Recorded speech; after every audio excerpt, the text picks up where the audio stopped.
my beautiful people. Good morning, good afternoon, good evening. Depends where you are in the world. Why I'm standing to the side, because if I turn the camera around, then probably you can't see me. And here there is a huge sofa, so I can't stand. I mean, maybe I can stand on the other side of the sofa here. Right. So I hope you're keeping well. I hope you're healthy, happy, and looking after yourself and looking after each other. This is the part 2 from my last video, because I just felt like that was not what I said. I had to finish that, and I did not have enough time for, just because people are all about time, and so they just count the minutes. Okay, we've given you 10 minutes, now we can't watch this video any longer. So that's fine, I appreciate that. So yeah, that's why I thought I should do the part 2. I was talking about the marriages and the divorces and the relationships, living together, and the breakups, and how they affect you. Basically, I have seen, a very recent case, somebody I know, and they are not my friend, but this person is, we're quite friendly with each other, and he's a nice person. He's really nice. He got divorced. In COVID time, so many relationships, so many marriages got affected, because people were like literally on the top of each other all the time, spending time together. And human beings, we all need a space. Maybe that was the reason, or maybe whatever the reason, the frustrations. And so this is what happened in COVID time. And so that's why, they also got divorced in COVID time, sadly. And they have 2 children. And this gentleman, the children, obviously, because they were young, so they are with the mother, and he sees them like once a week.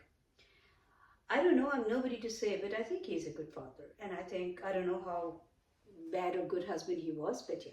But once the marriage is over, then yes, you have a very strong connection, like you have children together, but you should just leave each other's lives alone. And it's not just about this particular person. I'm talking in general. Whoever has got divorced and they're still holding on to this resentment, hatred, anger, envy, and they want to damage their partner or ex-partner's life, or ex-husband's or ex-wife's life, or they are actually harassing them in any way, shape or form, emotional harassment or any other, or mental harassment or any kind of harassment, or they're trying to mess up their life just because they feel like if they're not with me, they should not be with anybody else, or if they're not with me, they should not be happy. It's a very sick feeling. It's a very sick thinking. Come out of it, please, because live and let live. This is this should be the main rule of everybody's life, because we have no right on other people. Even if you marry somebody, so you were with that person because you wanted to be with them. They wanted to be with you. Then you came to a point where they didn't want to be with you, or you didn't want to be with them. Or maybe it was just turning toxic, or maybe it didn't work out as a relationship for you both. So what would you do? Obviously, it's best to be separated, because you don't want to. So instead of poisoning each other's life, living together, and all the time getting on each other's nerves, I think respectfully separation. Although it's not the ideal solution, it should not happen. But if worst comes to worst, if you have to save yourself, obviously you have to do that. You have to withdraw from that relationship, whatever that is.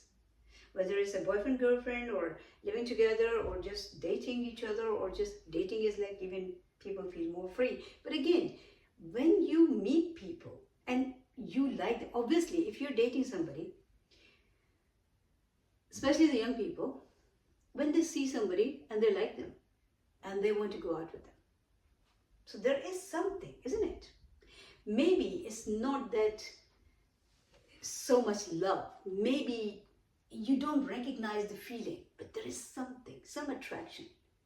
So that attraction that happened, that also triggered something inside you. Not only your hormones, not only your physical needs, but it also triggered you as a person emotionally, which sometimes you don't recognize. You don't realize the fact that I'm also being a part of this situation. And then what happened? Your next thing is, after a few days, after a few weeks, you pull out, or they pull out. Then the next person.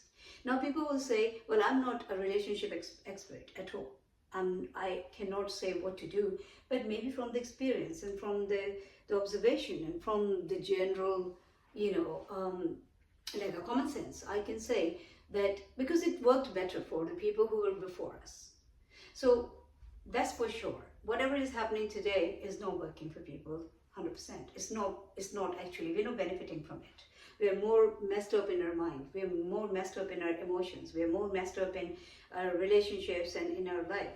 Because one day is together, next day is the breakup. One day is the marriage, next day is the divorce. I mean, not really literally next day, but all I'm saying is, it's easy to break the things, guys. And it's difficult to keep them together.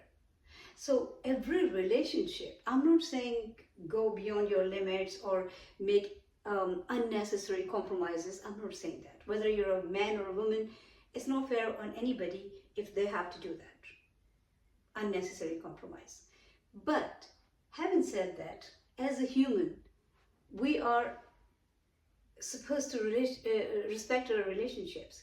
If you make a connection, like I said, I mean, nobody pulled you into it. The other person cannot force you into a relationship or into a marriage. Obviously, it happens with the mutual understanding, mutual wanting, right? And then suddenly, if you don't like something about them, or they don't like something about you, or you find out that we are not for each other, then yes, maybe, that is the only solution, that you separate. But there's another solution. Maybe try to make it work. Respect each other. Here, you go on the roads and people are just like cuddling each other and kissing each other. I'm talking about the romantic love couples. And, after that, the other day I was on coming out of the shopping mall. When I went inside in the shopping mall, I saw this couple, very young people, like maybe in their early 20s. They were kissing and cuddling and all that stuff. That is another, I don't know, everything that should be in the bedroom has come out, and everything that should be out is actually people are hiding that. Like your child's birthday, I said that the other day. You don't, before you even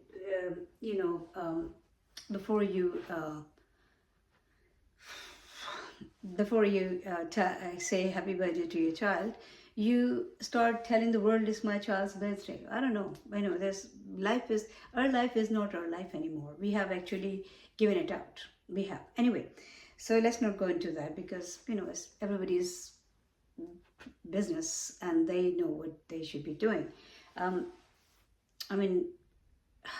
Anyway, so and then when I came out, I saw like they were literally, she was shouting and he was going away. Whatever happened? So, and it must have affected both people. It's not just like whoever's fault, doesn't matter. I was not there, and I'm nobody to judge that or to talk about that or to comment on that. No, but whoever's fault, but both people got affected. So we have to just weigh the things. If you are in an abusive relationship, ultimately you will come out. You have to come out. You can't do anything else. But if it's not abusive, if it's only like, differences like, oh, he leaves the bed towel around, or he doesn't pick up his used tissues, or she's leaving her shoes everywhere, or her makeup is all over the place, or she doesn't organize her wardrobe, and I also need some space for my clothes. These petty arguments, if you can control them, if you can sort them out there, that will save you as a person emotionally, and that will also save your relationship, the relationship that you made by choice. Nobody forced it upon you. See, in India and Pakistan, there was a thing which still happens in the villages. It's called arranged marriage. And what was that arranged marriage? Their parents used to say, well, marry this girl or marry this man, right? And in the West, we heard so much about it, saying, oh, it's bad, it's wrong, it's this, it's that, whatever.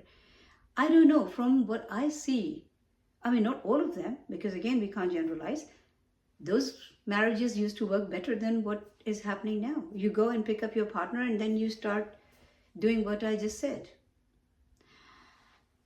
Right, okay, well, second video is also like 10 minutes and 11 seconds, as I said. I mean, yeah.